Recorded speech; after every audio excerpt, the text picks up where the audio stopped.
La conférence d'aujourd'hui va comprendre 3 parties. Tout d'abord, une introduction historique et épistémologique sur les abacs à jetons, pour les resituer dans leur contexte. Ensuite, je vous proposerai une manipulation avec l'abac que je vous ai distribué et ses graines. Et enfin, dans la 3e partie, je vous présenterai un compte-rendu de nos expérimentations en classe, c'est-à-dire le contenu des recherches faites par nos professeurs stagiaires dans le cadre de leur mémoire de master.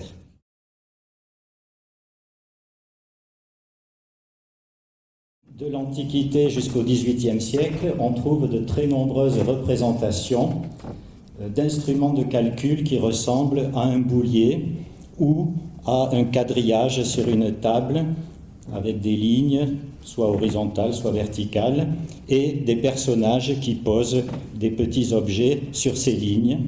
C'est ce qu'on appelle donc un abac à jetons.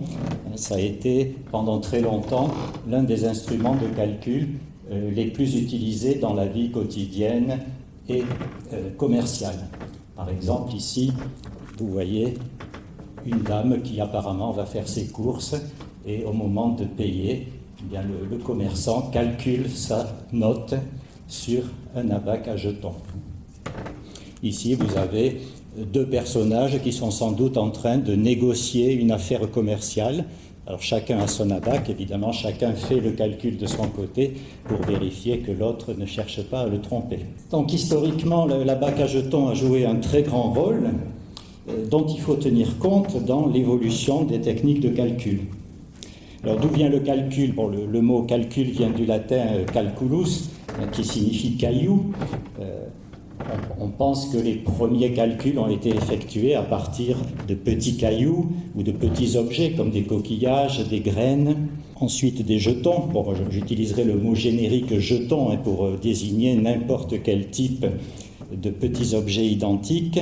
Donc voici par exemple une boule d'argile mésopotamienne qui contient des cailloux de 2 types. Alors évidemment, lorsqu'on veut dénombrer de grandes collections, au bout d'un moment, c'est fastidieux si on utilise un seul type de petits cailloux. Donc on utilise des cailloux plus gros pour effectuer ce qu'on appelle aujourd'hui des groupements échanges, des gros cailloux qui représentent 5 unités ou 10 unités, ainsi de suite. Un mot sur la plupart des systèmes de numération dans les diverses civilisations.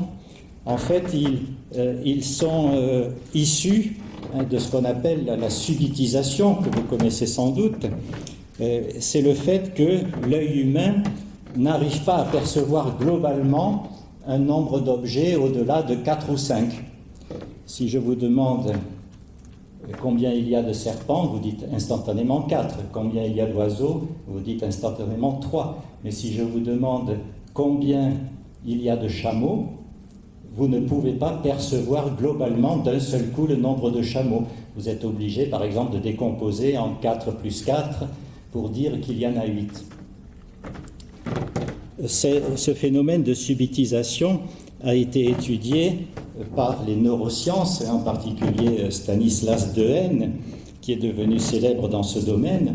Il a fait de nombreuses expérimentations pour vérifier ce fait que on perçoit instantanément les nombres jusqu'à 3, 4, éventuellement 5, mais qu'ensuite, au-delà, il y a un grand taux d'erreur et un temps de réponse de plus en plus long. On a observé que les jeunes enfants, certains animaux comme les mammifères, les oiseaux, arrivent aussi à discriminer des petits nombres d'objets, 2, 3, 4, pas plus.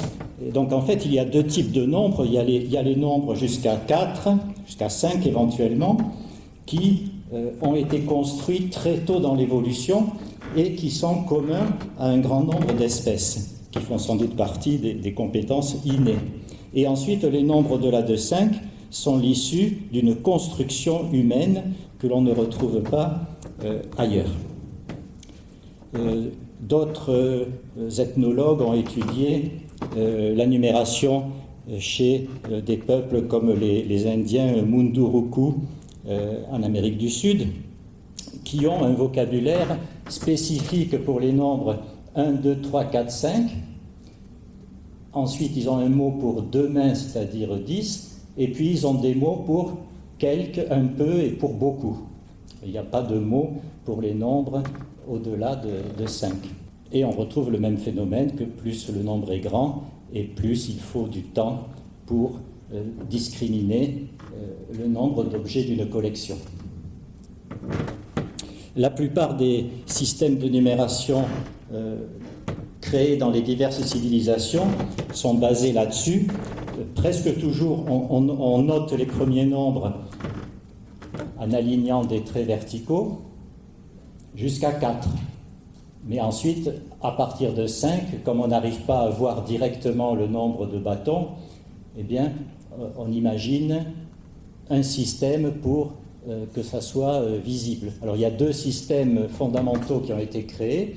Celui qui consiste à utiliser des constellations géométriques, de manière à décomposer les nombres à partir de 5 en somme de deux nombres plus petits qu'on peut percevoir immédiatement. Et 5, on le voit comme 3 plus 2, 6, on le voit comme 3 plus 3, et ainsi de suite. Et c'est le même système, vous voyez, dans tous ces systèmes de numération, des représentations géométriques particulières permettant de distinguer les nombres facilement. Et le deuxième système qu'on trouve dans un autre ensemble de civilisations, c'est d'introduire un signe spécifique pour désigner le 5, pour remplacer 5 bâtons par un nouveau signe qui permet d'alléger les écritures. On le retrouve chez les Étrusques, en Grèce, chez les Mayas. Alors les premiers abaques à jetons, on les trouve en Grèce. Le plus ancien connu, c'est l'abaque de Salamine, qui date du 5e, 4e siècle avant Jésus-Christ. C'est une grande pierre plate sur laquelle il y a des traits parallèles.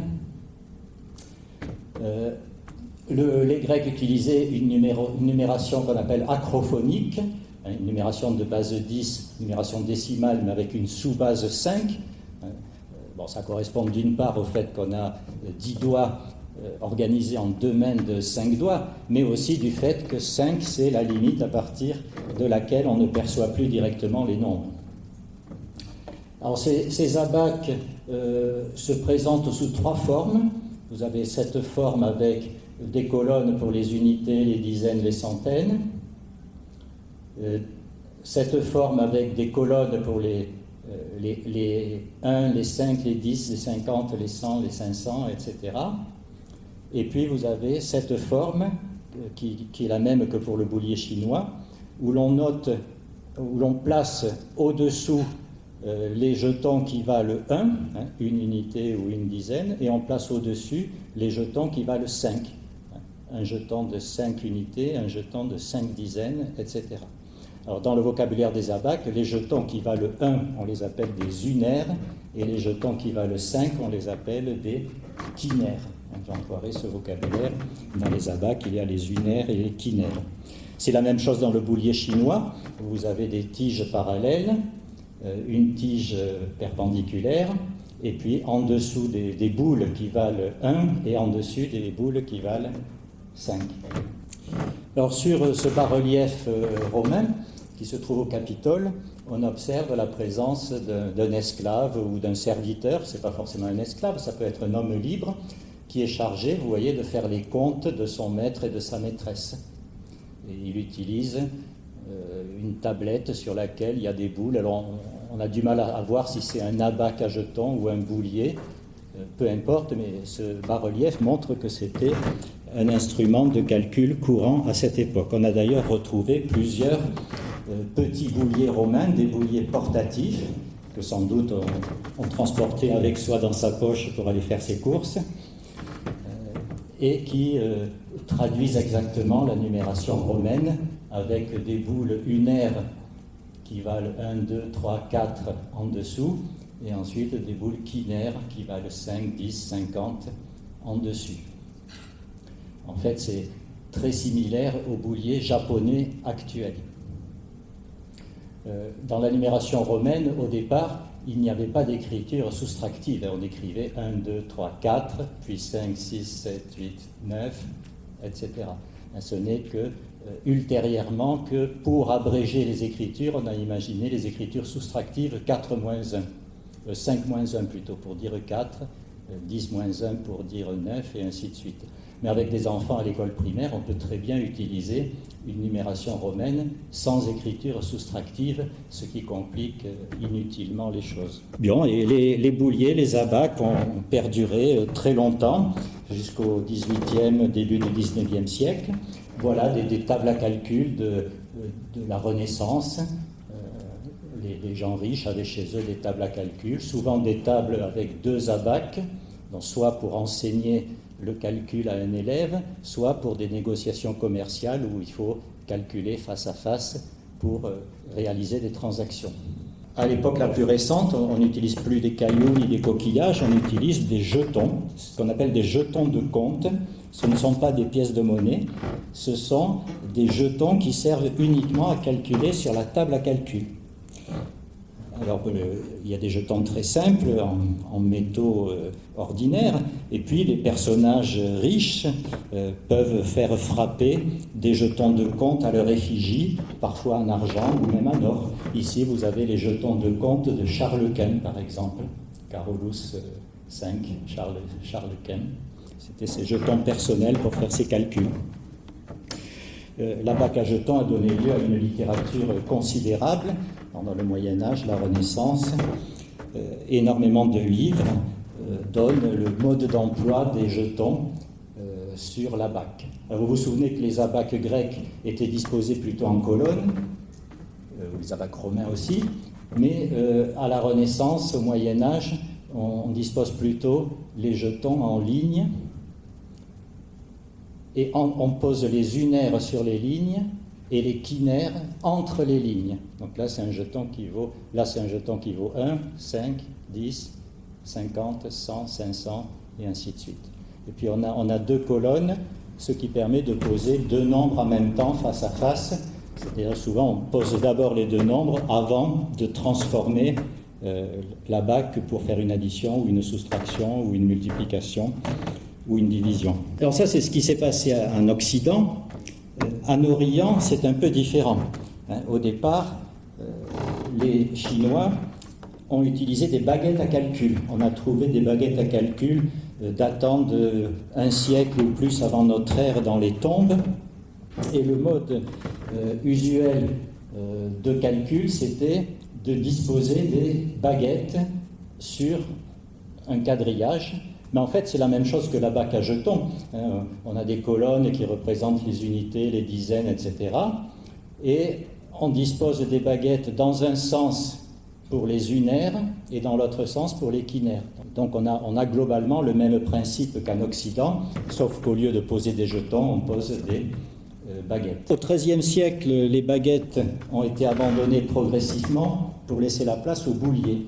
Là, vous avez une gravure de l'époque de transition. Dans les époques de transition, on utilise simultanément les 2 instruments de calcul, l'ancien et le nouveau. Donc là, vous voyez, vous avez des gens qui utilisent l'un des baguettes à calculer et l'autre un boulier. Le boulier s'est répandu progressivement, on en trouve des traces en Russie, il s'appelle le shoti. On le retrouve en Chine, bien sûr, c'est le swanpan. Le swanpan, au départ, ça veut dire la table à calculer. C'est la table sur laquelle on posait les baguettes. Et ensuite, par extension de sens, c'est devenu le mot désignant le boulier. Donc en Chine, il y a aussi des traités de boulier. Comme en Occident, il y a des traités de jetons. Ensuite, en Corée, là vous avez un boulier coréen. Alors, si vous avez remarqué, dans le boulier chinois, il y a 5, sur chaque tige, il y a 5 unaires et 2 quinaires. En fait, il y a plus de boules qu'il n'en faut. Ça permet une certaine souplesse dans les calculs, puisqu'un nombre peut être représenté de plusieurs manières. Dans le boulier coréen, on a 5 unaires et une seule quinaire. Et dans le boulier japonais, le soroban, alors là c'est la perfection ultime, il n'y a que 4 unaires et une quinaire, c'est-à-dire le strict minimum nécessaire pour calculer. Les Japonais ont toujours le souci de la perfection et de la simplicité la plus grande possible. Alors évidemment, le soroban est beaucoup plus difficile à manipuler, puisqu'il faut faire les échanges immédiatement, chaque nombre n'ayant qu'une seule représentation possible. Là évidemment, c'est un soroban de compétition. Pour faire de grands calculs, il y a beaucoup de tiges. Un nouveau mode de calcul apparaît au 8e, 9e siècle dans le monde arabe, avec Al-Khwarizmi. Alors, Al-Khwarizmi, d'un côté, c'est l'inventeur de l'algèbre.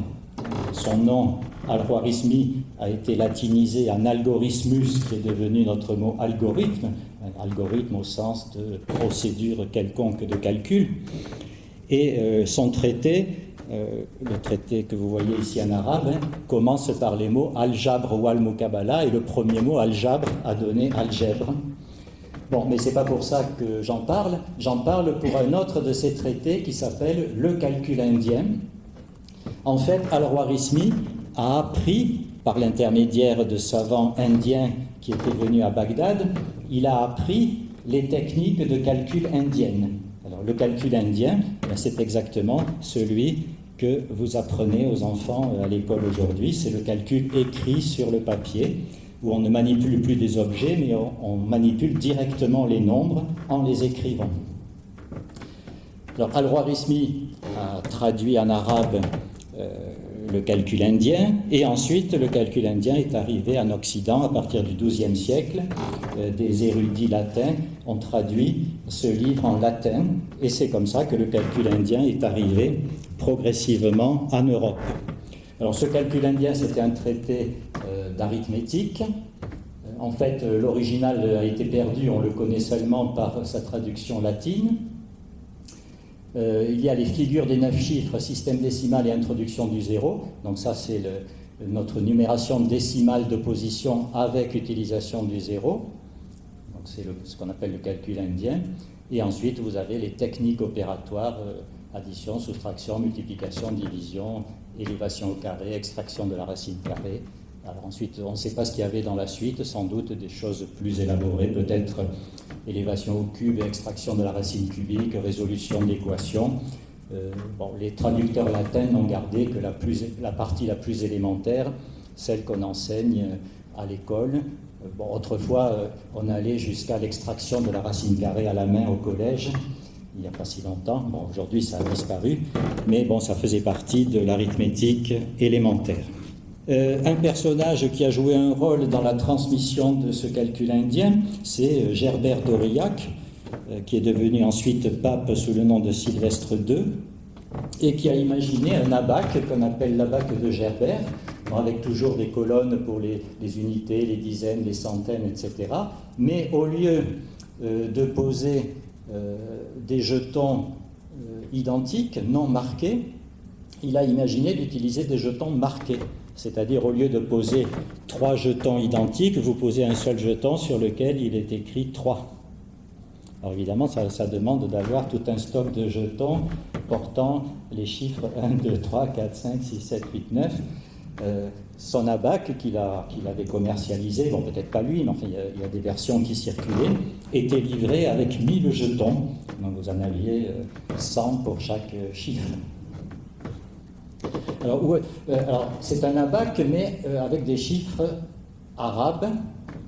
Où est-ce qu'il a trouvé ça ? En fait, on pense qu'il a découvert le calcul indien dans sa jeunesse, où il a fait un séjour au monastère de Ripoll, dans le comté de Barcelone. À cette époque, la majorité de l'Espagne était encore musulmane, c'était l'émirat de Cordoue.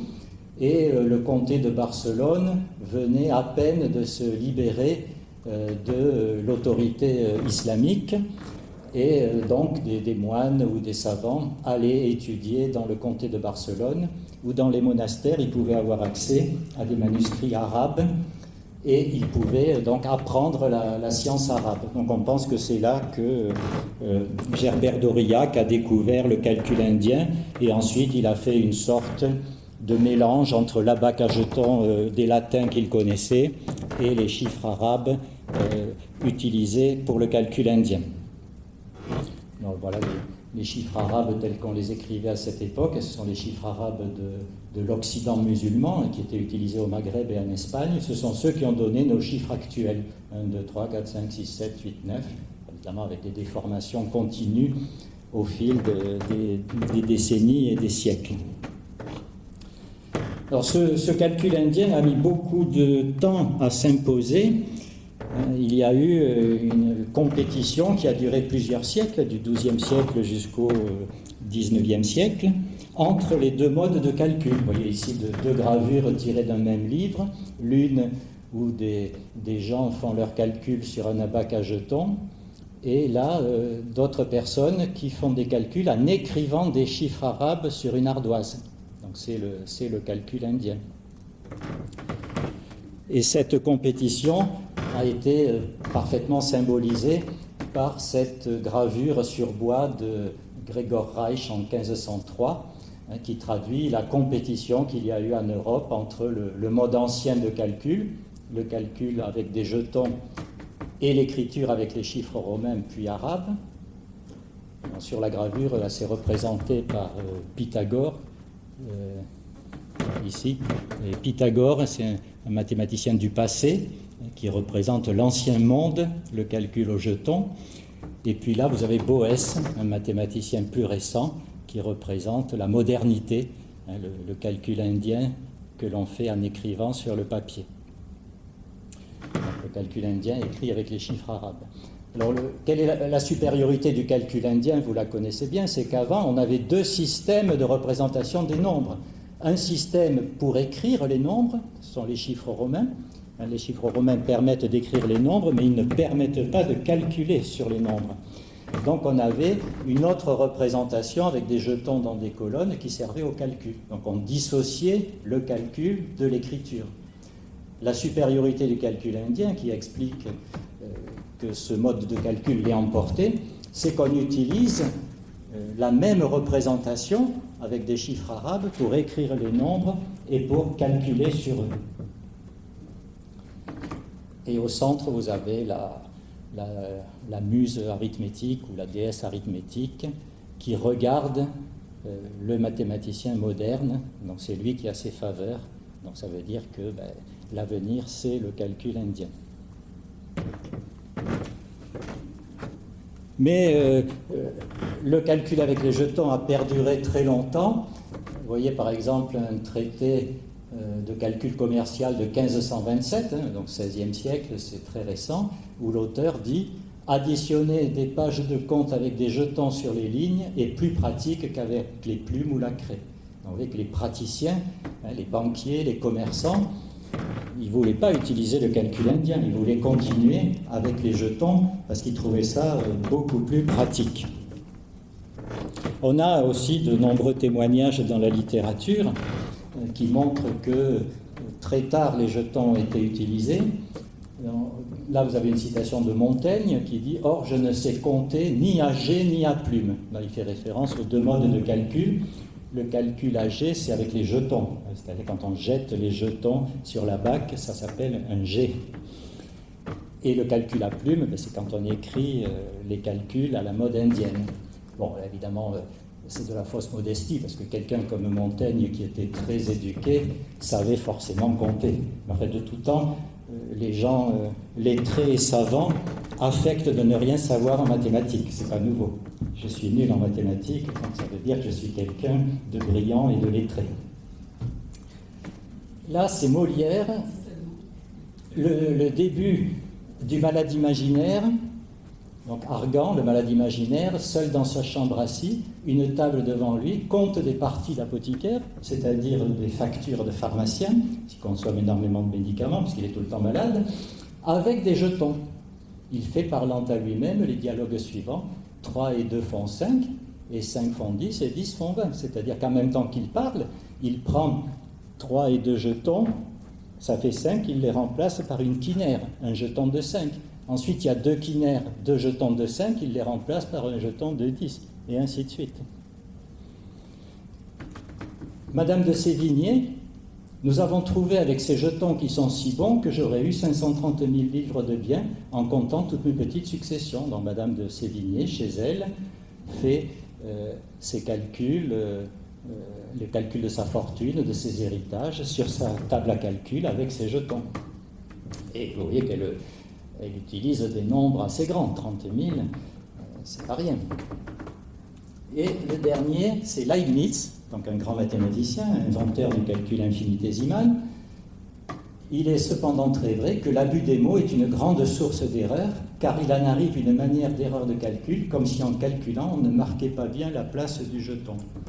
Alors bien sûr, Leibniz, comme les mathématiciens, les astronomes, les savants, utilisait le calcul indien pour les calculs savants. Mais dans la vie courante, ceci semble montrer que il utilise lui aussi, ou au moins il sait que beaucoup de gens utilisent encore les jetons. Donc vous voyez que jusqu'au 18e, fin du 18e, début du 19e siècle, le calcul avec les jetons continue à être le mode de calcul dominant, parce que d'une part, très peu de gens savent écrire, donc très peu de gens sont capables de faire des calculs en écrivant sur le papier. D'autre part, le papier coûtait très cher. On ne pouvait pas gaspiller du papier pour faire simplement des calculs, et ainsi de suite. Il y avait beaucoup de raisons qui freinaient l'adoption du calcul indien. En fait, le calcul indien s'est imposé uniquement à partir du moment où l'école s'est généralisée jusqu'à devenir obligatoire et où on l'a appris systématiquement à tous les enfants. Les techniques opératoires avec le calcul indien ont mis beaucoup de temps à se stabiliser. Vous voyez par exemple ici diverses façons de faire la multiplication. Alors la méthode la plus courante qu'on trouve dans toutes les civilisations, c'est la méthode per gelosia, par jalousie. On la retrouve dans le monde arabe, en Chine, dans le monde latin. Ça a été mécanisé par les réglettes de Neper. C'est la méthode la plus performante pour faire des multiplications. Là, vous avez un livre dans lequel on trouve la méthode per gelosia et puis notre méthode actuelle pour poser les multiplications. Il y a d'autres façons de poser les multiplications. La division a mis beaucoup de temps à atteindre la forme actuelle. Vous voyez que ici, en 1736, on a diverses façons de poser les division de plusieurs chiffres. Bon, la division, évidemment, c'est l'opération la plus difficile. Au Moyen-Âge et jusqu'au XVIIe siècle, c'est une opération qu'on enseignait à l'université. Donc c'était quelque chose de très difficile que très peu de gens savaient faire. Pascal prédit que les deux modes anciens de calcul sont périmés et qu'il faut mécaniser le calcul. Donc Pascal a imaginé la première machine à calculer mécanique, la pascaline, et regardez ce qu'il en dit sur le sujet de la machine nouvellement inventée par le sieur Blaise Pascal pour faire toutes sortes d'opérations d'arithmétique par un mouvement réglé sans plume ni jeton. C'est-à-dire qu'il faut abandonner à la fois le calcul écrit et le calcul avec les jetons pour les remplacer par un calcul mécanique automatique, donc qui évidemment demandera moins d'efforts et surtout permettra d'éviter toutes les erreurs. Là aussi, il dit que cette machine, donc c'est pris pour faire que toutes les opérations qui, par les précédentes méthodes, sont pénibles, composées, longues et peu certaines, deviennent faciles, simples, promptes et assurées. Et finalement, Pascal a prédit d'une certaine manière ce qui allait se passer. La mécanisation du calcul l'a emporté, d'abord avec des machines mécaniques, puis électriques, électroniques, jusqu'à aujourd'hui. Les premières calculatrices électroniques sont apparues au Japon, et comme on l'a vu tout à l'heure, dans les périodes de transition, l'ancienne et la nouvelle méthode coexistent. C'est-à-dire que les Japonais, au départ, n'avaient pas du tout confiance dans ces machines, donc ils exécutaient le calcul avec le clavier, et ensuite ils vérifiaient quand même avec le soroban pour être sûr qu'il n'y avait pas d'erreur. Au passage, je vous signale que les pays asiatiques, la Chine, le Japon, la Corée, sont passés directement du boulier à la calculatrice électronique, ils n'ont jamais pratiqué vraiment le calcul écrit, comme nous. Le calcul écrit, c'est une spécificité du monde arabe et latin. Bon, ils apprenaient le calcul écrit, ils savaient le faire, mais dans la vie courante, tous les calculs se faisaient au boulier jusqu'à une époque très récente. Ce n'est que depuis 10 ou 15 ans que le boulier est en perte de vitesse en Chine et que les calculatrices le remplacent. Voilà, donc aujourd'hui, on a tout un tas d'outils pour faire des calculs. Les calculatrices, en fait, ont été incorporées dans tous les objets de la vie quotidienne, les téléphones, les tablettes, les ordinateurs, les montres. On n'a plus besoin de savoir vraiment calculer, tous ces objets le font pour nous. Alors j'aime bien ces timbres qui résument l'histoire du calcul. Là vous avez un timbre égyptien, ici un timbre irlandais, qui montre que l'histoire du calcul, c'est le passage du boulier à l'ordinateur. Le passage du boulier à l'ordinateur. Et ce timbre australien, lui, est un peu plus complet. Il montre que sur le long terme, sur l'histoire au long cours, l'histoire de calcul se résume à un passage du boulier ou de l'abaque qui ont duré plus de 2000 ans au calcul électronique avec un court intermède occupé par le calcul indien. Donc ça relativise beaucoup l'importance du calcul indien. Ça ne veut pas dire qu'il faut arrêter d'apprendre le calcul indien à l'école, mais de nos jours, dans la vie courante, sauf exception, tout le monde utilise sa calculatrice. Personne ne fait des multiplications ou des divisions à la main. Donc le but de l'école, ce n'est pas d'acquérir une grande technicité en calcul indien, c'est de travailler bien sûr uniquement le sens de ce qu'on fait, le sens de la numération décimale de position et le sens des techniques opératoires. Alors cette analyse historique nous conduit à formuler les hypothèses suivantes pour un apprentissage en classe. D'abord une hypothèse très générale, et en mathématiques, il est essentiel que les enfants manipulent longuement des objets matériels avant de passer à des représentations symboliques, manipuler, verbaliser, abstraire. Ça nous a été rappelé par le rapport Torossian-Villani, qui n'a rien inventé, bien sûr, on savait depuis longtemps qu'il fallait manipuler, mais c'est toujours bon de le rappeler. Donc les enfants... surtout les plus jeunes, il faut absolument qu'ils manipulent longuement, et je pense qu'on a tendance à passer trop vite à des formes abstraites de numération et de calcul. Le calcul indien, c'est une forme très abstraite de calcul qui demande beaucoup de préparation. En général, on y va trop vite. Ensuite, les abaques à jetons ou à boules, donc les abaques à jetons en Occident, les abaques à boules ou bouliers en Orient, ont été le principal instrument de calcul de l'humanité pendant plus de 2000 ans. Et l'utilisation de ces anciens artefacts, profondément ancrés dans notre culture, favorise l'apprentissage des élèves en arithmétique.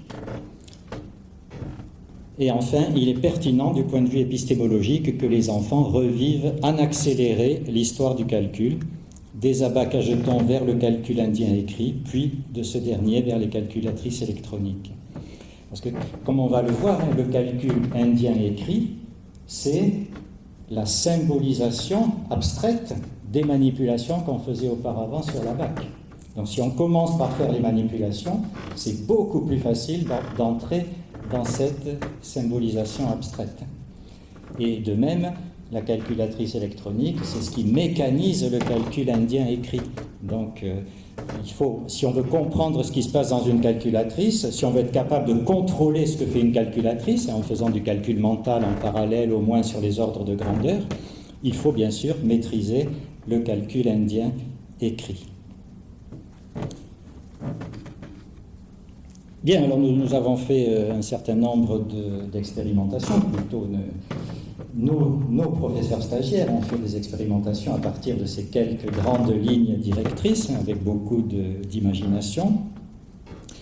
Et finalement, au cycle 2, nous avons utilisé un abaque en colonne sans quinaire, Parce que les quinaires, pour de jeunes enfants qui commencent à peine à maîtriser la numération, c'est plus perturbateur qu'autre chose, d'autant plus que dans le calcul indien écrit, on n'utilise pas de quinaires, il n'y a que des unités et des dizaines. Donc introduire ces objets, les quinaires, ça peut être bien si on va apprendre à utiliser un boulier chinois, mais sinon, pour notre système de numération indien, c'est plus un obstacle qu'autre chose au début. Donc je suggère de ne pas utiliser de quinaires, du moins dans un premier temps.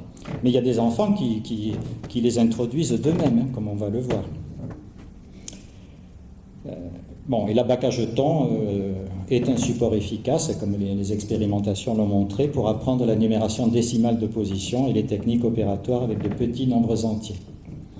Au cycle 3, nous avons fait des expérimentations avec des abacs en ligne avec quinaires, c'est-à-dire les abacs qui ont été le plus utilisés dans l'histoire. Ça ne veut pas dire que c'est la bonne solution. Donc, personnellement, moi, je serais plutôt partisan d'utiliser l'abac romain en colonne, sans quinaire, tout au long de la scolarité. Mais il y a des collègues qui trouvent que introduire à un moment donné un autre type d'abac, ça peut permettre à la fois donc, de consolider les savoirs antérieurs, de permettre aux meilleurs élèves de progresser encore plus, et ça peut permettre une remédiation aux élèves en difficulté en changeant de cadre, en reprenant les choses différemment. Et ensuite, on peut étendre les techniques opératoires aux grands nombres entiers. Parce que si on veut travailler sur des nombres plus grands, on rajoute simplement des colonnes. Et on peut travailler aussi sur les nombres décimaux. Le calcul sur les nombres décimaux, c'est la même chose. Vous mettez des colonnes et vous décidez simplement quelle est la ligne verticale qui va séparer la partie entière de la partie décimale, à la place de la virgule. Et ça, c'est sans doute un remède au fait que beaucoup d'élèves considèrent un nombre décimal comme deux nombres entiers indépendants sur lesquels on calcule de manière indépendante. Si les nombres sont placés sur un abac, cette erreur ne peut pas se produire. Les nombres sont dans la bonne colonne, ils n'en sortent pas. Donc je pense que ça peut remédier à cette difficulté qu'on rencontre souvent.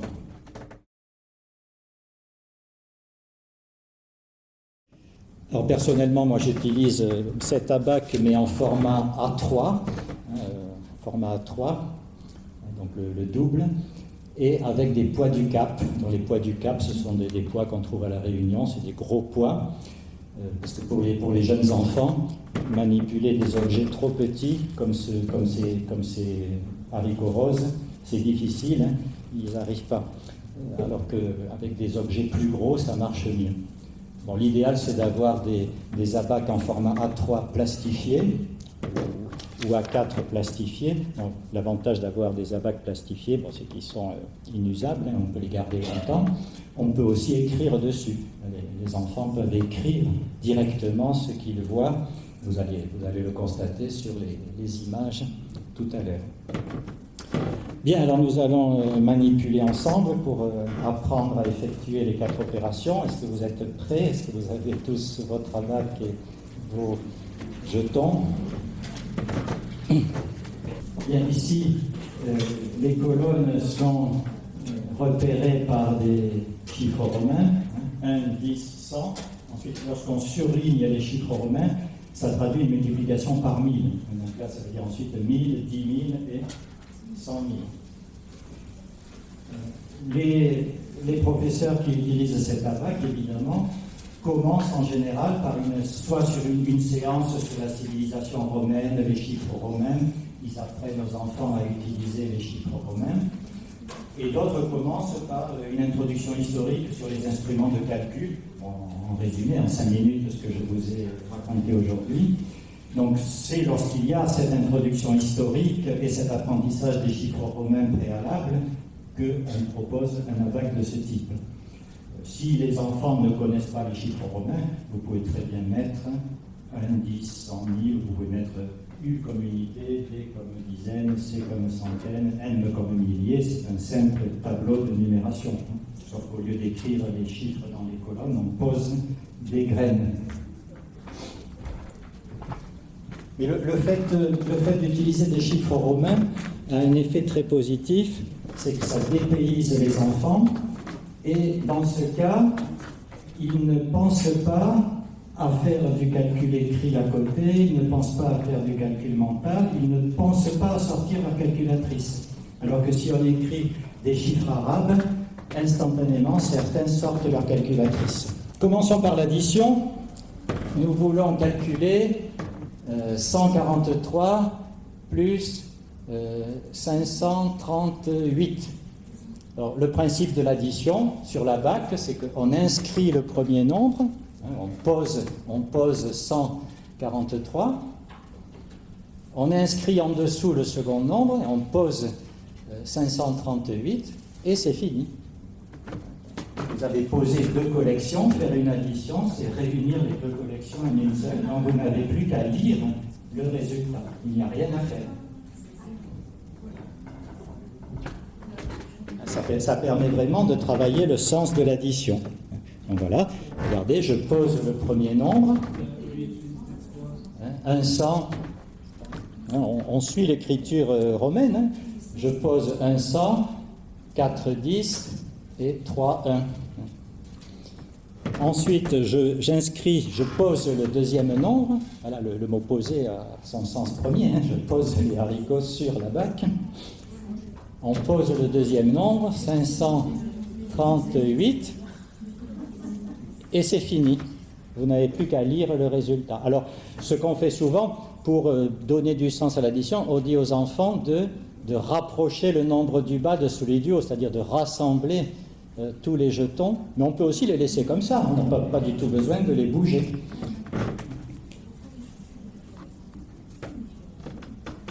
Alors, on constate que le résultat c'est 6 centaines, 7 dizaines et 11 unités. On peut laisser le résultat comme ça, c'est juste, hein. Il y a 6 centaines, 7 dizaines et 11 unités, mais on peut apprendre aux enfants à faire une réduction. Donc lorsqu'il y a plus de 10 dans une colonne, hein, on échange 10 jetons d'une colonne contre un jeton de la colonne à gauche. Donc c'est la première manipulation de base, l'échange de 10 contre 1, de manière à arriver à une écriture réduite où il y a moins de 10 jetons dans chaque colonne. Donc j'échange les 10 jetons orange contre un jeton d'une dizaine, et là c'est terminé, on peut lire le résultat. Donc 681. Les enfants, quand on leur fait faire ça, ils sont vraiment surpris de voir qu'il n'y a rien à faire. Ils nous disent, mais pourquoi l'an dernier la maîtresse nous avait expliqué ça de manière compliquée, on n'y comprenait rien, alors qu'avec vous on comprend tout de suite. Alors ensuite, il faut manipuler très longtemps. La BAC, ça ne sert à rien si c'est pour faire une séance un jour pour s'amuser, pour voir quelque chose d'exotique. Non, la BAC, c'est à utiliser en fil rouge, en continu, tout au long de l'année. Les enfants ont leur abac sur la table, ils peuvent l'utiliser à tout instant, jusqu'à ce qu'ils ressentent d'eux-mêmes qu'ils n'en ont plus besoin. Alors bien sûr, on va, après une série assez longue de manipulations, on va leur apprendre à écrire sur le papier ce qu'ils ont fait sur la BAC, pour faire passer l'idée que la seule idée du calcul indien, c'est d'écrire sur le papier les manipulations concrètes qui étaient auparavant effectuées sur la BAC. Donc quand je fais 143 plus 538 sur la BAC, je pose 143, je pose 538, et qu'est-ce que je vois ? Dans la colonne des unités, j'ai 11 jetons. Dans la colonne des dizaines, j'ai 7 jetons. Dans la colonne des centaines, j'ai 6 jetons. On peut laisser le résultat comme ça, c'est pas gênant. J'ai juste écrit ce que j'ai fait sur la BAC. Alors ensuite, on apprend à traduire la réduction. J'ai 11 unités, donc je fais un groupement échange. J'échange 10 unités, 10 jetons des unités contre un jeton des dizaines. Et j'aboutis à l'écriture réduite. Et puis après, quand les enfants sont plus exercés, on leur dit, écoute, c'est pas la peine de dessiner les colonnes à chaque fois. Si tu alignes bien les chiffres, ça suffit. Et donc après, on apprend l'écriture traditionnelle, le calcul indien optimisé.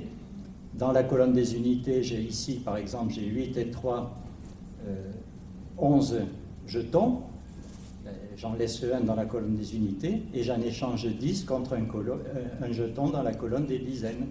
Et maintenant, dans la colonne des dizaines, il y en a 1 et 4, 5 et 3, 8. Et dans la colonne des centaines, il y en a 6, d'où le résultat. Là, vous avez un exemple de travail d'élève très intéressant, parce que lorsqu'il a calculé 9 plus 12 égale 21, il fait l'échange en mettant la dizaine ici. Là. Et ici, 18 plus 2, il fait l'échange en mettant la dizaine ici. Ça veut dire qu'il a tout compris. Il a compris qu'il a fait un échange contre une dizaine et il met le 1 n'importe où dans la colonne des dizaines, que ce soit en haut ou en bas, ça n'a aucune importance. Donc on n'est pas du tout dans un apprentissage mécanique. Je fais une retenue, je ne sais pas ce que ça veut dire, je la mets à cet endroit, je ne sais pas pourquoi. Les enfants imaginent d'eux-mêmes les écritures qui permettent de traduire les manipulations sur la BAC. Et puis tant que ce n'est pas clair, on revient à la BAC. Bon, ben, je vous propose très rapidement d'effectuer ces deux calculs pour vous entraîner. Alors lorsqu'il y a plusieurs nombres, ben, il n'y a pas à se poser des questions. Vous posez d'abord tous les nombres et ensuite vous lisez le résultat.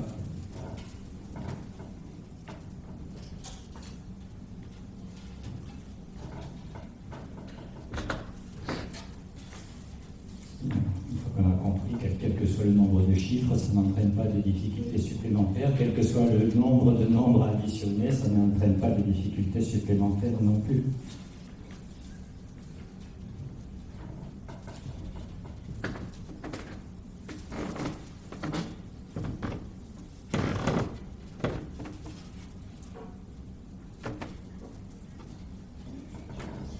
Alors, à travers cette manipulation sur l'addition, on se rend compte de l'avantage pédagogique de la BAC sur le boulier, c'est que sur la BAC, vous pouvez placer autant de jetons que vous voulez dans une colonne. C'est-à-dire qu'on dissocie les deux composantes de l'opération. C'est-à-dire la première composante, c'est poser tous les nombres, et la deuxième composante, c'est réduire le résultat. Donc l'inscription des nombres, l'écriture des nombres est indépendante de l'opération en elle-même, où on va transformer l'écriture. Alors que sur un boulier chinois, ou même sur un boulier occidental comme ça, où vous avez 10 boules sur chaque tige, c'est que dès que vous atteignez 10 sur une tige, vous êtes obligé de faire l'échange. C'est-à-dire que vous devez faire des échanges en même temps que vous posez les nombres. Vous devez faire des échanges avant d'avoir fini de poser les nombres. Et donc ça demande de mémoriser des résultats intermédiaires ou des chiffres intermédiaires, et c'est très très compliqué en fait le boulier chinois. Alors que là c'est tout naturel, on pose les nombres et on réduit, ou on ne réduit pas, on peut très bien laisser comme ça, ce sont des réponses correctes. Alors je vous montre rapidement une variante avec des quinaires, dont je ne préconise pas de le faire en classe, mais je vous signale que ça existe. Il est prévu des cases au-dessus là, si l'on veut faire du calcul avec des quinaires. Donc je vous remontre le même calcul avec les quinaires. Je le dis parce que des élèves y pensent. Dans quasiment toutes les classes, au bout d'un moment, il y en a un qui dit « on ne pourrait pas faire des paquets de 5 ? Ça permettrait d'avoir moins de jetons. » Alors bon, s'il y en a qui en parlent, on est obligé d'en parler aussi. Et d'autant plus que l'écriture avec quinaire correspond parfaitement à l'écriture en chiffres romains. Donc regardez ici, j'ai posé le premier nombre, donc 143, il n'y a aucun changement.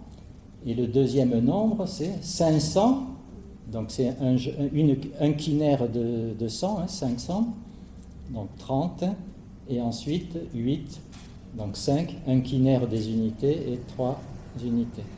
Vous voyez, vous traduisez exactement les diverses lettres. Là, vous avez le I, le V, le X, le L, le C, le D, et ainsi de suite.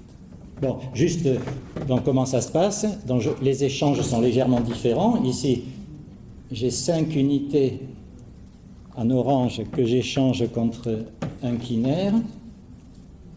Ensuite, j'ai 2 quinaires que j'échange contre une unité des dizaines. Ensuite, il y a 5 jetons des dizaines qu'on échange contre un quinaire des dizaines. Et c'est terminé. On lit le résultat. 500, plus 100, plus 50, plus 30, plus 1. Oui, donc on voit que la bac à jetons avec quinaire est parfaitement adaptée à la numération romaine. Mais comme on ne veut pas utiliser ni la numération romaine ni les quinaires, on n'en parle pas. Bien, allez, on reprend notre progression pédagogique après cette digression. Passons à une soustraction. Alors, quel est le principe de la soustraction? C'est qu'on a une collection avec beaucoup d'objets, on enlève une sous-collection et on regarde ce qui reste. J'ai 12 bonbons, j'en mange 5. Mais ça veut dire quoi? J'ai 10 bonbons, j'en enlève 5 et je regarde ce qui reste. Donc, sur la bac, il n'y a aucune difficulté. Qu'est-ce que c'est que faire une soustraction? Ça veut dire inscrire le plus grand nombre, puis retirer le plus petit et c'est fini. Il n'y a rien à savoir. Strictement rien à savoir. Voilà, donc j'inscris 98, donc 9 jetons des dizaines et 8 jetons des unités, et j'enlève 27, donc j'enlève 2 jetons des dizaines et 7 jetons des unités. On peut le faire dans n'importe quel ordre, je peux enlever les dizaines d'abord, les unités après, si je veux. Bon, j'enlève et je lis ce qui reste, donc il reste 7 jetons des dizaines et 1 jeton des unités, donc 71. Alors donc là, il y a des difficultés. Bon, qu'est-ce qui se passe spontanément? Les élèves, ils posent 106, donc une centaine, pas de dizaines et 6 unités. Et puis qu'est-ce qui se passe? La plupart des élèves disent, monsieur, c'est impossible. Il y a 7 jetons, il y a 6 jetons, je ne peux pas enlever 9, donc c'est fini, c'est impossible. Alors là, il faut les faire réfléchir, et on revient sur la notion d'échange, mais cette fois, c'est l'échange dans l'autre sens. Si tu as 106 euros, tu ne peux pas acheter un objet qui coûte 39 euros? Elle va dire, mais si, évidemment je peux. Mais alors comment tu fais? Tu vas échanger un billet de 100 contre 10 billets de 10 ou... En fait, c'est la manipulation inverse. Pour l'addition, on a besoin d'échanger 10 unités contre une dizaine, et pour la soustraction, on a besoin d'échanger une dizaine contre 10 unités, ou une centaine contre 10 dizaines. Donc c'est la seconde manipulation de base et la dernière. Échanger un jeton d'une colonne contre 10 jetons dans la colonne de droite. Donc là, j'ai un billet de 100 euros. Je vais l'échanger contre 10 billets de 10 euros. Alors là, est-ce que je peux... Alors je peux déjà, si je veux, je peux enlever 3 dizaines. Je peux le faire tout de suite, si je veux. Mais je vais avoir encore un problème pour enlever 9 unités. Il n'y a pas assez d'unités. Donc on va avoir besoin d'un autre échange. On va échanger une dizaine contre 10 unités. Voilà. Et maintenant, une fois qu'on a fait suffisamment d'échanges pour qu'il y ait assez de jetons dans toutes les colonnes, eh bien, on revient au problème initial. Je dois enlever 3 dizaines et 9 unités.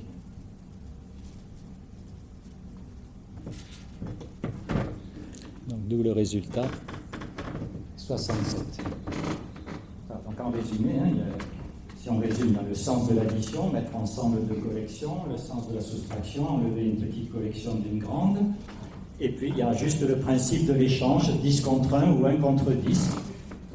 Tous les enfants savent échanger un billet de 10 euros contre 10 pièces de 1 euro, ou l'inverse. C'est la seule chose à savoir pour effectuer des additions et des multiplications. Il n'y a besoin de rien d'autre. Tout le reste, c'est des savoirs parasites qui gênent plus qu'autre chose. Et ensuite, après de nombreuses manipulations avec tous les cas de figure possibles, on passe à l'écriture de ce qu'on a fait. Donc je veux faire par exemple 64 moins 27. On me dit, dans la colonne des unités, j'ai 4 jetons, je ne peux pas en enlever 7. Donc je fais un échange. J'échange une dizaine contre 10 unités. Maintenant, de 14 jetons, j'en enlève 7, il reste 7. De 5 jetons, j'en enlève 2, il reste 3. Et après, quand on est exercé, on n'écrit plus les colonnes. On fait simplement l'échange. j'échange une dizaine contre 10 unités. Ça vient tout seul naturellement. Et ce qui est intéressant, c'est de voir les enfants, au bout d'un moment, ils disent « Maîtresse, est-ce que je peux écrire directement sans la bac ?» Si tu peux écrire directement, écris directement. Mais on laisse chaque enfant abandonner la bac à son rythme, quand il veut. Et tant qu'il n'est pas à l'aise, il continue à manipuler.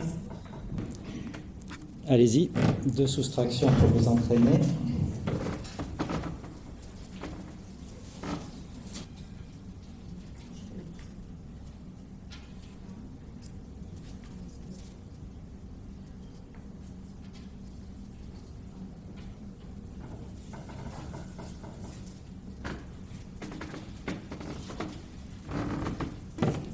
Voici les réponses.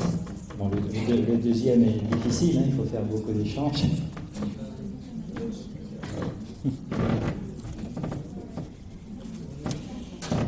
Je vous donne un exemple de problème que l'on trouve dans un manuel scolaire et qui peut être résolu avec la BAC. Regardez ce problème. Problème du train. Un train circule avec 650 voyageurs, il s'arrête dans une gare, 250 voyageurs descendent et 25 montent, il repart, il s'arrête dans une deuxième gare, 75 voyageurs descendent et 38 voyageurs montent. Combien y a-t-il de voyageurs quand le train repart de la seconde gare? On va suivre les montées et descentes sur la BAC. Donc au départ, on pose 650. Ensuite, on enlève 250, on rajoute 25.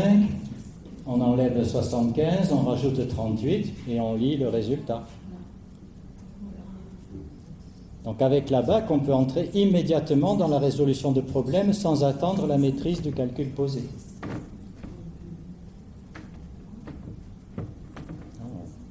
On fait les opérations au fur et à mesure qu'elles se présentent dans l'ordre de l'énoncé. Voilà un exemple de situation.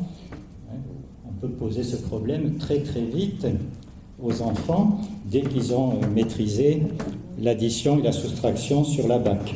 Parce que souvent on se dit qu'il faut que je fasse 6 mois de technique opératoire et puis le dernier mois je pose peut-être timidement un problème. Non, il faut poser des problèmes tout de suite, en parallèle avec l'apprentissage du calcul. Allez, on passe à la multiplication. Comment feriez-vous cette multiplication sur la BAC?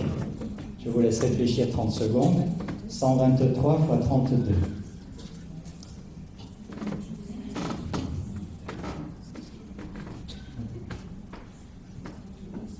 Vous êtes des enfants qui découvrent la multiplication pour la première fois. Spontanément, qu'est-ce que vous allez faire? Il ne s'agit pas de calculer mentalement le résultat et de poser le résultat. Voilà, c'est ça. Il faut partir du sens qu'on donne à la multiplication au départ. La multiplication, c'est simplement une abréviation pour une addition répétée. Quand j'écris 123 fois 32, ça veut dire 123 plus 123 plus 123 avec 32 termes. Alors, si c'était, mettons, 123 fois 2, qu'est-ce que vous feriez? Vous poseriez 123, 123 et vous feriez la somme. Alors là, évidemment, il n'est pas question de poser 32 fois 123, il y en a trop. Donc, il faut trouver un moyen plus rapide. Alors, l'idée, c'est de dire, 32, c'est 3 dizaines et 2 unités. Donc, on va poser 2 fois 123. Et ensuite, voilà, 3 fois 123, mais dizaines. 30 fois 123, 10 fois 123, 10 fois 123, 10 fois 123. Donc il y a 123 fois 2 unités et 123 fois 3 dizaines. Donc on travaille par rapport à la colonne des dizaines.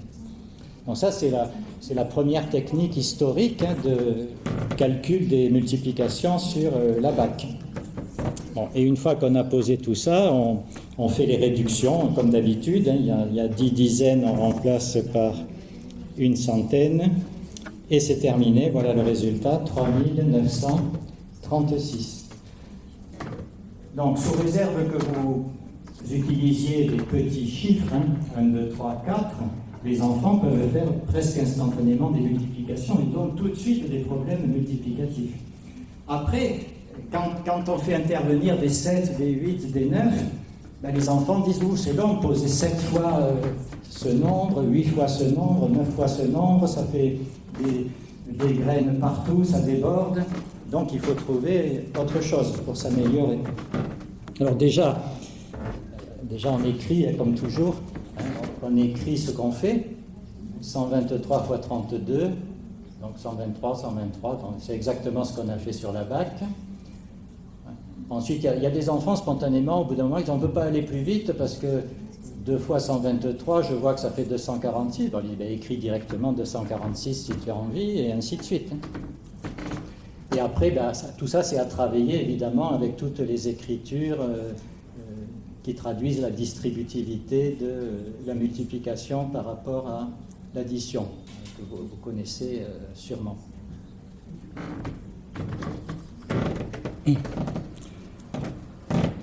Alors, ce qui vient ensuite, vous remarquez aussi que la première technique par addition répétée ne nécessite pas de connaître les tables de multiplication. On fait simplement des additions. Donc, on peut faire les multiplications tout de suite sans connaître aucune table de multiplication. Quand on connaît les tables de multiplication, on peut s'en servir pour passer à une multiplication chiffre par chiffre. Là, je dois faire 4 fois 6 dizaines et 7 unités. Donc 4 fois 7 unités, ça fait 28 unités. 4 fois 6 dizaines, ça fait 24 dizaines. Et ainsi de suite. 8 dizaines fois 7, ça fait 56 dizaines. Et 8 dizaines fois 6 dizaines, ça fait 48 centaines. Là, on applique la table de multiplication et ensuite on fait une addition comme d'habitude, avec les échanges à la fin. Et ça en fait, c'est la technique de multiplication qui a été le plus utilisée dans l'histoire. C'est la plus simple qu'on puisse imaginer. C'est celle qui découple l'utilisation des tables de multiplication et l'addition finale. Alors que dans notre technique qui n'est pas du tout pratique, on fait en même temps les multiplications élémentaires et les additions. Donc ça complique inutilement. Alors pourquoi empêcher les enfants de réussir en posant la multiplication comme ça? Pourquoi les obliger à échouer systématiquement avec une technique qui n'est pas pratique? Alors dans l'histoire, on a changé la disposition parce que si vous le disposez comme ça, vous voyez, il y a énormément de places vides, ça gaspille beaucoup de place sur le papier. Donc pour éviter les places vides, au lieu de disposer les données en colonnes, on les a disposées en diagonale. C'est-à-dire qu'ici, vous avez la diagonale des unités, la diagonale des dizaines, la diagonale des centaines, la diagonale des milliers. Donc vous écrivez les nombres, vous faites toutes les multiplications élémentaires en récitant la table de multiplication, 8 x 7, 56, vous pouvez le faire dans n'importe quel ordre, 6 x 8, 48, 6 x 4, 24, 7 x 4, 28, et une fois que vous avez tout rempli en récitant la table de multiplication, vous faites la somme des unités, 8, la somme des dizaines, 6 et 2, 8 et 4, 12, la somme des centaines, 13, 15, la somme des milliers, 4, et après vous faites comme d'habitude les échanges. On échange 10 dizaines contre une centaine, 10 centaines contre un millier, et vous lisez le résultat, 5628. Donc ça, historiquement, c'est la méthode Pergelosia, c'est la méthode la plus efficace qu'on connaisse de multiplication, et comme vous l'avez vu tout à l'heure, elle a été utilisée dans le monde arabe, en Chine, dans le monde latin, partout dans le monde. Donc pourquoi a-t-on changé? On peut très bien s'en tenir à cette technique. Et le dernier, le plus compliqué.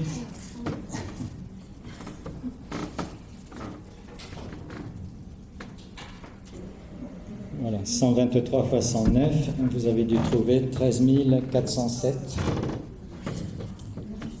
C'est bien ça. On passe à la division. 412 divisé par 13. 412 divisé par 13. Qu'est-ce que c'est qu'une division? C'est l'opération inverse de la multiplication. Donc au lieu de faire des additions répétées, on va faire des soustractions répétées. J'ai 412 bonbons que je veux répartir entre 13 enfants. Je distribue un à chacun, donc j'ai déjà enlevé 13. Je redistribue un à chacun, ça fait 13 de moins, et je fais ça autant de fois que c'est possible. Je soustrais 13 autant de fois que c'est possible. Donc, si on commence avec des petits nombres, il n'y a pas de problème. Mais évidemment, quand on arrive là à 412 fois 13, si on commence à enlever 13, puis 13, puis 13, puis 13, c'est possible, mais ça va être long. Donc là encore, il faut imaginer une façon d'aller plus vite. Au lieu d'enlever 13, mais on peut enlever 10 fois 13 d'un coup. Regardez. J'enlève 130. Donc j'ai enlevé 10 fois 13. Donc j'enlève 130 et je marque un jeton ici, par exemple, pour me souvenir que j'ai enlevé 10 fois 13. C'est ma mémoire. Je peux me servir aussi de la ligne du haut comme mémoire. Et je recommence. J'enlève 130. Donc, j'enlève 130. J'ai enlevé de nouveau 10 fois 13. Je mets un jeton pour m'en souvenir. Là, j'ai encore 130. Je les enlève. Donc, j'ai enlevé 10 fois 13. Bon, maintenant, il y a moins de 130. Je ne peux plus enlever 130. Donc, je vais enlever 13.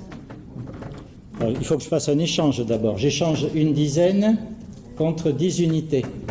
Et ensuite, j'enlève 13. J'enlève 13. Je mets un jeton ici pour me souvenir que j'ai enlevé une fois 13. Et puis là, j'ai moins de 13 jetons, donc c'est fini. Et donc finalement, j'ai enlevé 31 fois 13. Et il reste 9 jetons. D'où le résultat, 31 plus 9 treizièmes. Donc, il n'y a rien à savoir pour faire une division. C'est une soustraction répétée. On enlève 13, 130, 1300, autant de fois que c'est possible. Et là, il y a des enfants, tout de suite, est-ce que je peux enlever 26 d'un coup? Oui, enlever 26. Est-ce que je peux enlever 39 d'un coup? Enlever 39 si tu veux. On enlève par paquet au fur et à mesure qu'on voit que c'est possible, jusqu'à ce que ça soit plus possible. La division ne pose pas de difficultés particulières. Pourquoi est-ce que les enfants échouent? Parce qu'on leur présente les choses de manière horriblement compliquée et incompréhensible, même pour nous. Et ensuite, on écrit sur le papier ce qu'on a fait. Comme d'habitude, on écrit ce qu'on a fait sur la bac. 412. J'enlève 10 fois 13, donc j'enlève 130. Il reste 282. J'enlève 10 fois 13, 130. Il reste 152. J'enlève 10 fois 13, 130. Il reste 22. J'enlève une fois 13. Il reste 9 et c'est fini. Et combien de fois 13 j'ai enlevé? 10 plus 10 plus 10 plus 1, 31 fois 13. Bon, on peut laisser comme ça. Après, on peut simplifier, on peut dire, là, ce sont des dizaines, donc il suffit que je sache que c'est 13 dizaines, je n'ai pas besoin d'écrire le 0. Bon. Et après, si un enfant veut mettre 20 et moins 26, il le fait. Donc progressivement, l'enfant de lui-même, il va optimiser en enlevant des paquets de plus en plus gros. Et on le laisse faire, il n'y a pas besoin d'en dire plus. C'est fini, on a appris la division. Soustraction répétée. Allez, vous en faites une quand même.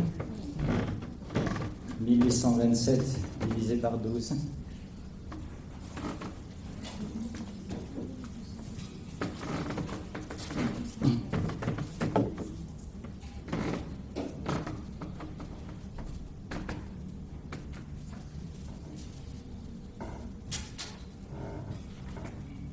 Pour la première division, vous avez pu enlever 1200 d'abord, et ensuite 5 fois 120, et ensuite 2 fois 12.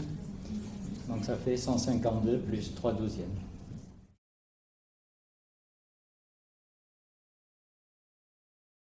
Vous allez voir comment nos professeurs stagiaires ont décliné ces quelques idées, ces quelques principes généraux, chacun à sa façon. Alors pour commencer, je vous relate une expérimentation qui s'est faite l'année dernière en CE2, donc avec cette bac, la bac romain en colonne et sanguinaire, donc par deux professeurs stagiaires de M2MEF, premier degré, qui étaient en CE2. et qui ont réalisé quelques films très intéressants. Donc, ça commence par une séance découverte. Alors, ensuite, une fois que les enfants étaient familiarisés avec l'instrument, ils ont proposé cette activité que j'ai trouvée très intéressante, sous forme de défi, écrire tous les nombres que l'on peut représenter sur la bague avec 3 haricots. Donc un bel exercice de dénombrement qui amène à réfléchir, à chercher toutes les combinaisons possibles, à traduire chaque combinaison sous forme de nombres en calcul écrit. Bon, ça a permis beaucoup d'activités. Vous voyez qu'on laisse les enfants libres d'écrire les choses comme ils veulent. Donc ils utilisent toutes les façons de représenter les nombres, les chiffres romains, en ligne, en colonne, en imitant la BAC, les chiffres arabes, des écritures en toutes lettres. Il y en a même qui posent les jetons sur leur ardoise directement au lieu de les poser sur la BAC. Donc vous imaginez des séances avec une activité intense où on transforme les choses d'une forme dans une autre, de toutes les manières possibles. On discute avec les voisins. Beaucoup de choses se mettent en place. Alors on passe ensuite à l'addition. Déjà vous avez vu qu'elles avaient commencé avec des gros poids, mais le problème c'est que sur un abac à 4, les poids remplissent trop vite les colonnes, et donc ça débordait de toutes parts, donc ensuite elles sont passées à des pattes. Il y a diverses productions d'élèves. Donc ici, un élève qui a posé les 2 nombres, il a même utilisé une patte pour faire le signe moins, et il écrit directement le résultat en chiffres romains sans faire aucune manipulation. Là aussi, là il a écrit les 2 nombres, et il donne le résultat en dessous sans toucher les 2 nombres. Et là vous voyez un élève intéressant, son résultat c'est 2 pattes, 3 pattes. C'est-à-dire, lui, il ne voit pas des nombres, il voit toujours des pattes. Il n'est pas encore dans l'abstraction. Il ne faut plus voir des pattes, que ce soit des pattes, des graines, des cailloux, ça n'a aucune importance. Mais ce sont des représentations de nombres abstraits. Donc cet élève est toujours au stade des pattes. Et il représente quand même ensuite les nombres avec des points. Bon. Donc là, après, il y a le passage au tableau, lors des synthèses, et ça nécessite de nouvelles représentations, puisqu'au tableau, on ne peut pas déplacer les croix. Donc, vous voyez, des élèves, ils imaginent de regrouper pour symboliser l'addition, ici d'effacer pour traduire la multiplication, quand on enlève des jetons, ainsi de suite. Lors des contrôles sur papier, ils barrent au lieu d'enlever le jeton. Ils font des manipulations abstraites qui représentent la manipulation réelle. On a fabriqué cette année des abacs avec des rebords entre les colonnes pour éviter que les haricots passent d'une colonne à l'autre.